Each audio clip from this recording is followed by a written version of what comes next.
अलग बनो। आकाश एयरपोर्ट से बाहर निकला और कैब का इंतजार करने लगा। वह कैब पहले ही बुक कर चुका था। वह सोच रहा था कि कैब सही समय पर आ जाए और सही समय पर उसे गंतव्य पर पहुंचा दे। कुछ ही देर में एक शानदार चमचमाती हुई कार उसके पास आकर रुकी, जिसे देख आकाश एक पल को चौंका कि क्या ये उसके द्वारा बुक की गई कैब ही है। उसका अंदाजा सही था, वो वही कैब थी।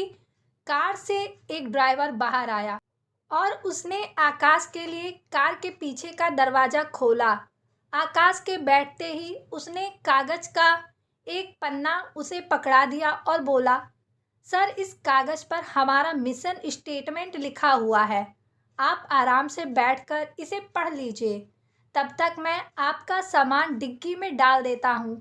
ओह! चौंकते हुए आकाश ने वह मिशन स्टेटमेंट ले लिया और उसे पढ़ने लगा। उसमें लिखा हुआ था, हमारी कैब सर्विस में आपका स्वागत है। हम आपको आपके डेस्टिनेशन तक सस्ते दाम पर सुरक्षित तरीके से जल्द पहुंचाने की कोशिश करेंगे। आपको किसी प्रकार की दिक्कत का सामना नहीं करना पड़ेगा। आपकी यात्रा मंगलमय रहेगी। वह मिशन स्टेटमेंट पढ़कर आकाश के चेहरे पर एक मुस्कुराहट छा गई। फिर उसने कार के भीतर एक नज़र डाली। कार साफ सुथरी थी। तब तक कैब ड्राइवर ड्राइविंग सीट पर बैठ चुका था। उसने पलटकर आकाश से पूछा, सर, एसी का टेम्परेचर ठीक है? यदि इसे बढ़ाना या घटाना हो तो आप बेझिझक मुझे बताइए। आकाश ने कहा, नहीं, इसकी ज़रूरत नहीं है। एसी का टेम्परेचर ठीक है। इसके बाद कैब ड्राइवर ने एक कार्ड आकाश की ओर बढ़ाया और बोला, सर, इस कार्ड पर सभी रेडियो स्टेशन की पूरी डिटेल्स है। आप जिस भी रेडियो स्टेशन को सुनना चाहते हैं, प्लीज़ मुझे बता दीजिए, मैं वो प्ले कर दूंगा। आकाश ने कार्ड ले लिया। फिर कैब ड्राइवर ने कहा, सर, आज के सारे न्यूज़पेपर्स भी यहाँ उपलब्ध है। जो आप पढ़ना चाहें मुझे बता दें। आकाश ने एक न्यूज़पेपर पढ़ने के लिए ले लिया। कैब ड्राइवर ने फिर पूछा, सर, आप चाय या कॉफ़ी कुछ लेंगे? आकाश ने जवाब दिया, एक्चुअली मुझे सॉफ्ट ड्रिंक चाहिए था। आपके ठीक सामने एक छोटा सा फ्रिज है सर, आपको वहाँ चिल वाटर मिल जाएगा। सॉफ्ट ड्रिंक्स की कुछ वैरायटी मिल जाएगी। चाहे तो आप आइसक्रीम भी खा सकते हैं। आकाश कार में दी जा रही फैसिलिटी से हैरान था।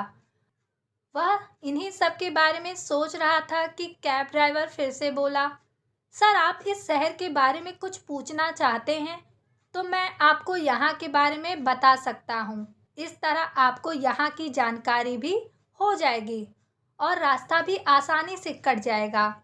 आकाश ने शहर के बारे में तो नहीं पूछा, लेकिन एक सवाल जो बहुत देर से वह सोच रहा था वह पूछ लिया, भाई, तुम मुझे ये बताओ कि क्या तुम हमेशा हर कस्टमर को इसी तरीके से ट्रीट करते हो, इसी तरीके से बात करते हो, उसे ये सारी फैसिलिटी देते हो?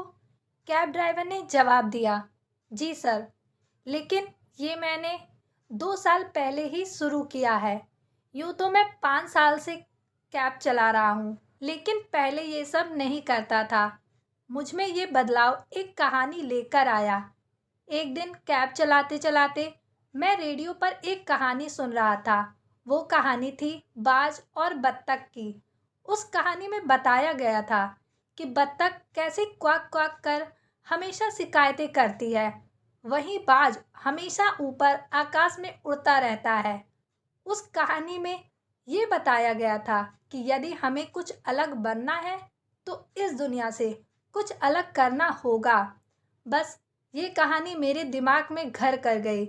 मैंने अपने साथी कैब ड्राइवर्स को देखा तो पाया कि जो काम मैं कर रहा हूँ वे सभी कर रहे हैं। वे दिन भर थक हार कर काम करते हैं और ज़िंदगी से शिकायतें करते रहते थे। मैं भी ऐसा ही कर रहा था, लेकिन उस दिन मैंने सोचा कि मुझे कुछ अलग करना चाहिए। बस उस दिन से धीरे धीरे अपनी कैब को बदलना शुरू किया। धीरे धीरे एक एक फैसिलिटी ऐड करनी शुरू कर दी और आज तक कर रहा हूँ। आप बहुत लकी हैं सर कि आपको आज मेरे साथ ड्राइव पर आने का मौका मिल गया, क्योंकि मेरी कैब हमेशा बुक रहती है। एक बार जो पैसेंजर मेरे साथ आ जाता है वो हमेशा मेरे साथ ही जाना चाहता है। वो मेरा नंबर लेकर जाता है और ज़रूरत पड़ने पर कॉल कर देता है।